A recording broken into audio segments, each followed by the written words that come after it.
So for the first week, the recipes that I've chosen I will also link below to you. For breakfast I chose banana and peanut butter just because I'm really lazy and it's a great way to get, you know, a serving of fruit and a serving of nut protein and you know, healthy fats at the same time. You don't have to do that. You can try something a little more creative. But it's also really expensive because peanut butter, if you buy like a huge jar of it, it's very cost effective if you only have like a tablespoon or two. And bananas are extremely inexpensive. I mean, you can get a banana for like 25 to 35 cents a piece almost. So in order to help me really maintain that $3 a day roughly budget that I've set for myself, it's a great breakfast for me. Now for lunches, I wanted to take something that, you know, would be your quintessential lunch thing, a sandwich. But I wanted to put a vegan twist on it. And I decided to go with a chickpea salad sandwich. In order to make it a little more cost effective, I'm actually going to be making the bread myself. And I know that sounds intimidating to a lot of people, or you think, ain't nobody got time for that. I just wanted to show people how absolutely easy it is to make your own homemade bread and that it's vegan. Most of the time, it is. Like, it takes 3 ingredients, pretty much, or 4, if you're feeling fancy. And besides just letting the dough sit for, you know, an hour or 2, there's not a lot of work that you personally have to put into it beyond just patience. And for dinner, wait, what did I choose for dinner? Hold on, I have to go check what that is. I don't remember what I chose for dinner. Movie magic. So for dinner, I'm going to be making lentil and barley soup because it is January, it is Canada, it is cold, it is kind of rainy right now, weirdly enough, but it's probably going to snow at some point and be miserable, cold, rainy, wet sort of weather.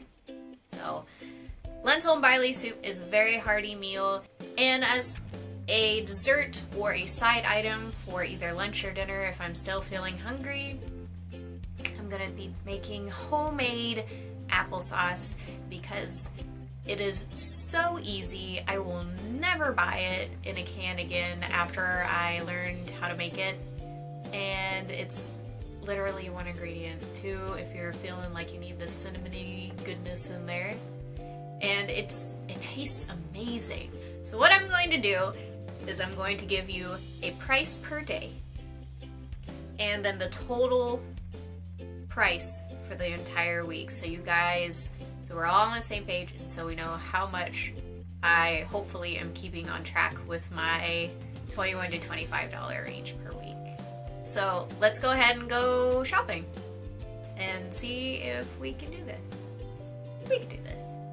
I think we can do this. I'm pretty sure we can do this. Okay, so I just got back from grocery shopping for week 1 of the challenge, and I ended up getting a couple extra things too. So for the chickpea sandwiches, I got these. They were discounted, super hardcore. Some salad greens to put on top of the sandwich, kind of like an alternative to lettuce.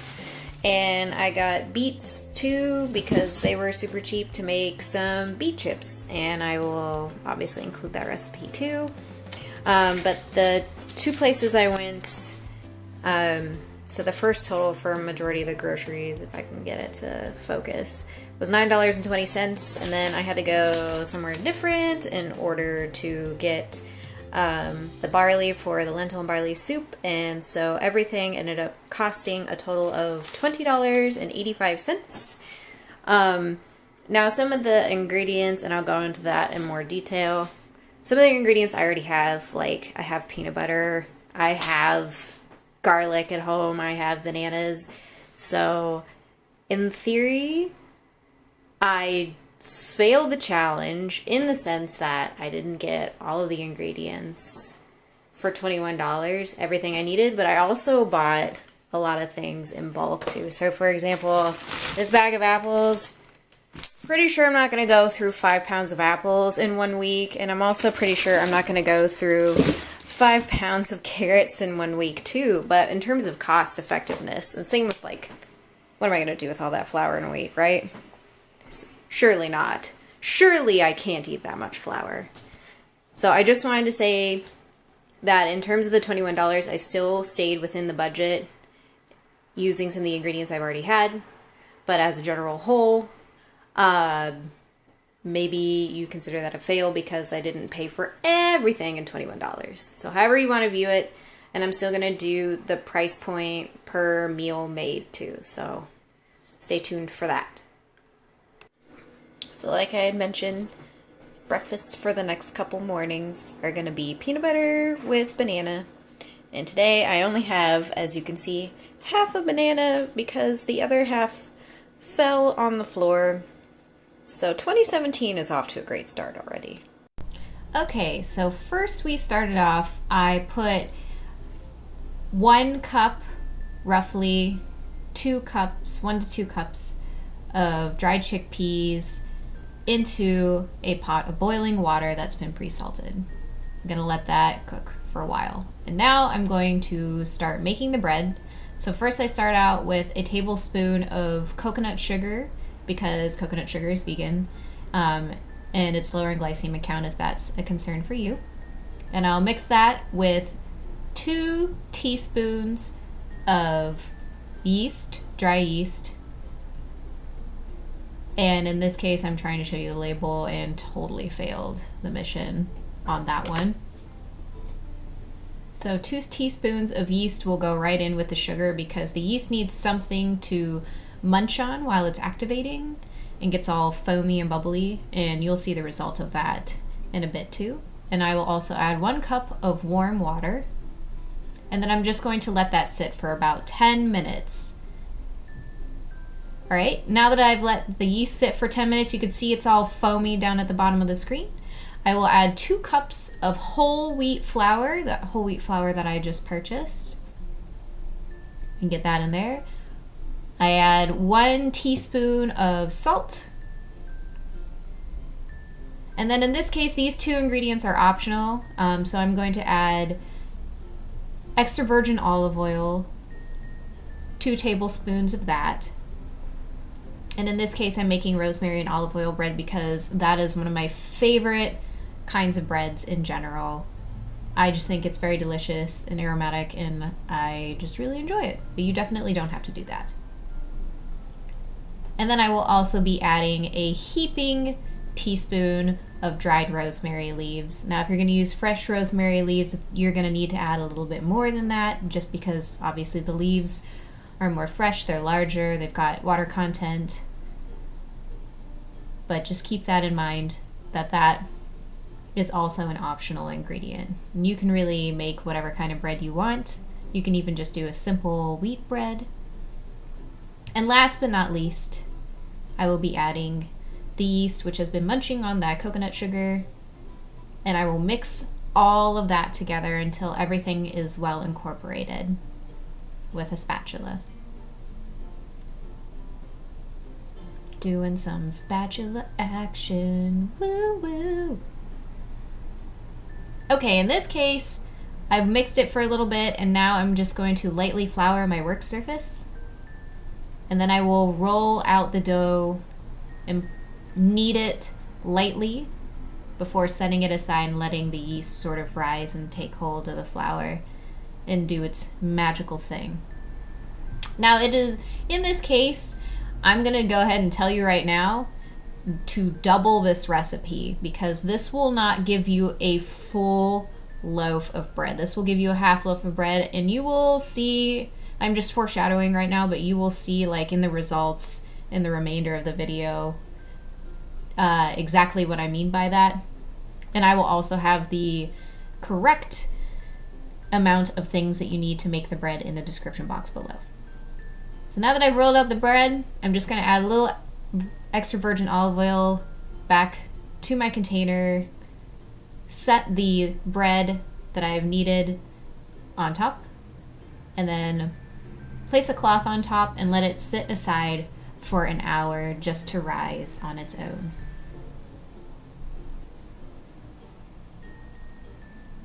And there you go. Now after an hour, the big reveal. So as you can see, the loaf has almost doubled in size, which is pretty awesome. So I'm just going to gently peel the bread away from the pan and then transfer it to actual bread loaf pan and pat it down a little bit in the process. And once I get it in there, it was at this point that I realized maybe this isn't enough of the recipe to make an actual loaf of bread in order to make a good, solid sandwich-sized piece of bread. But I was too far in at that point and decided to trudge on. Trudge on? Sure. So I just dabbed a little bit of olive oil on top because it adds a nice crispy texture to the top of the bread, and just kind of moving it about a bit. And then I'm also going to add a little extra rosemary leaves on top of the bread and a little extra salt just for some added flavor and texture to give it a real sort of homemade artesian feel, I guess. I don't know, I like it. You don't have to do that, you can skip this step, but I enjoy it. Alright, and now that I have done that, I'm going to let the bread sit aside for yet another hour so it can rise to sort of fit the pan. So now that my chickpeas are cooked, I'm going to show you they've pretty much doubled in size from the dried version. And there's a pretty good picture of that. So just to give you an idea, I have roughly, I would say, 4 to 5 cups of chickpeas for the week. And now I'm just going to add vegan mayo, vegan spread dressing, as well as a seasoning that I really like. It's an everyday seasoning from Trader Joe's that you can pick up. So I'm going to add about 1/2 to a heaping 1/2 cup of this vegan mayo to the chickpeas and slowly incorporate that. And now I'm just going to add my seasoning. You can just use simple salt and pepper if you like. You can use whatever seasoning that you prefer. Chili powder, cayenne, if you really want to spice it up. You can add some sriracha should you feel so inclined. Or, you know, if you're going to make this vegan, you can add literally whatever flavoring you want. And now the bread has sat for another hour. I'm going to go ahead and stick it in the oven. And as you see, movie magic, it has baked. And that will be put in the description box below. And it looks a little smaller than an actual loaf of bread. And I'm going to cut a piece off just so you guys can see that it didn't really, you know, rise to a full loaf size of bread. But you know what? I'm still going to try to work with this and still try what I guess make a tapas sized sandwich in order to, you know, stick with the recipe and everything like that. I was hoping it was going to rise a little more, but it definitely didn't. So in this case, I'm going to construct this like I would if it was a normal sized sandwich. Cutting off 2 pieces of the bread, adding my chickpeas that have been seasoned, and then delicately adding the chickpeas, and then adding some leafy greens to really sort of, you know, cap off the sandwich feel. Now, when you look at the sandwich from the side, it looks like a beautiful homemade sandwich and delicious. If only there were, you know, like 3 times the size of that, I guess. And upon taste, I realized that it is super duper messy and this just totally isn't going to work out. But I came up with a better idea. So I'm just going to use the salad greens I bought, put the chickpeas on top, and just turn this chickpea salad sandwich into a chickpea salad. And initially I didn't want to include a salad in this whole 30-day challenge, but here we are, improvising, and it looks pretty beautiful. Alright, let's move on to lunches. So the heroes of this meal is going to be the vegetable and the mushroom bouillon cubes that I will add along with some salt to the water and get that boiling. The 1 vegetable and the 1 mushroom bouillon cubes add so much flavor. It's kind of amazing and will make anything taste delicious.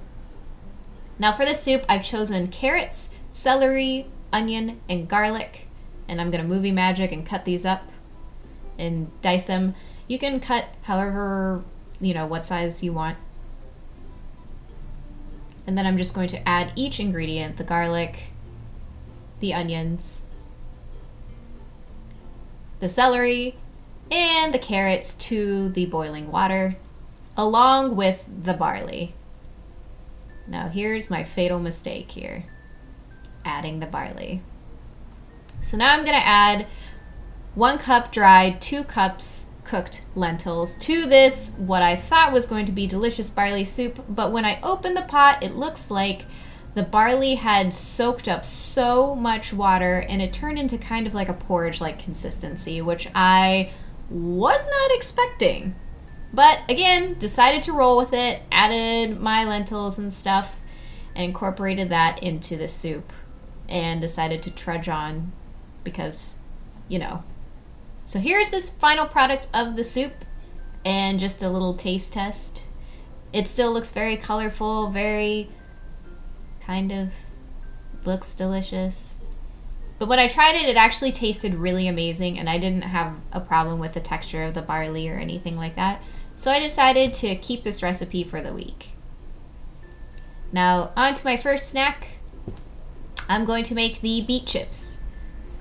So in movie magic, I'm going to wash and slice up these beets like so.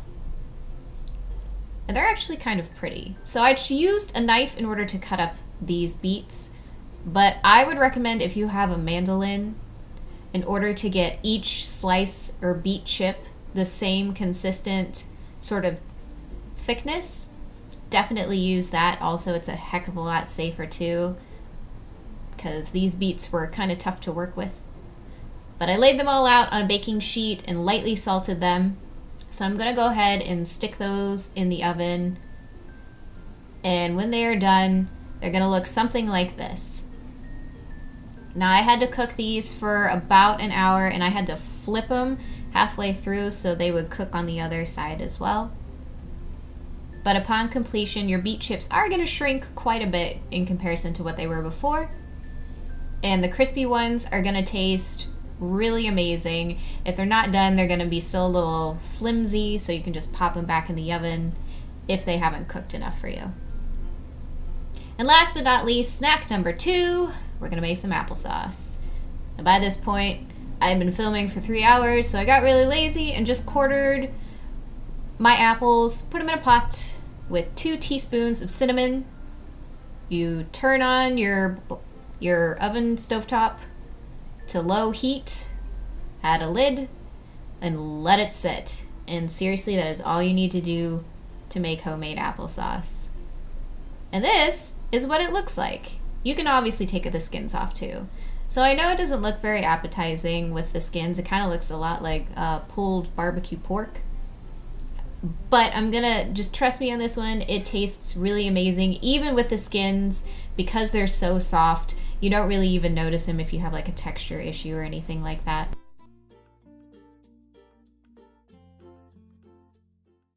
Week 1 wasn't so bad as I thought it was going to be. There were a couple little hiccups. The first one that comes to mind is for the lentil and barley stew that I made.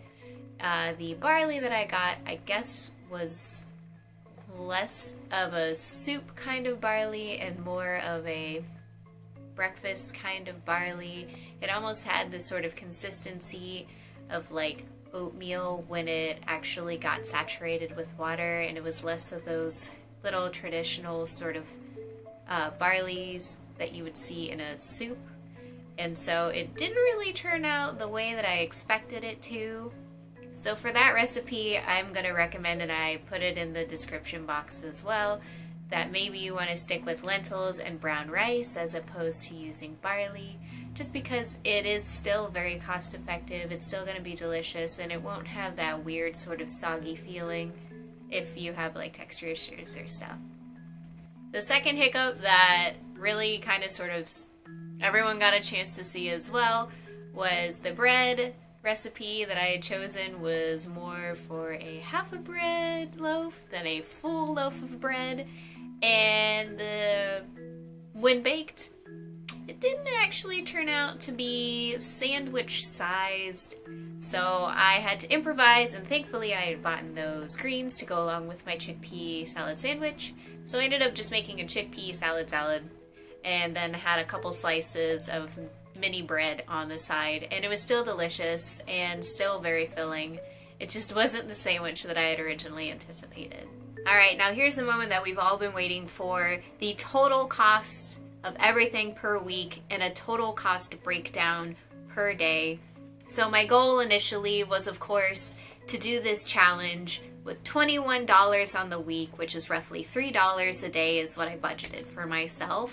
And my total food cost for the week was $17.19. So I'm going to give myself a round of applause on that one. I came in way under budget, which was awesome.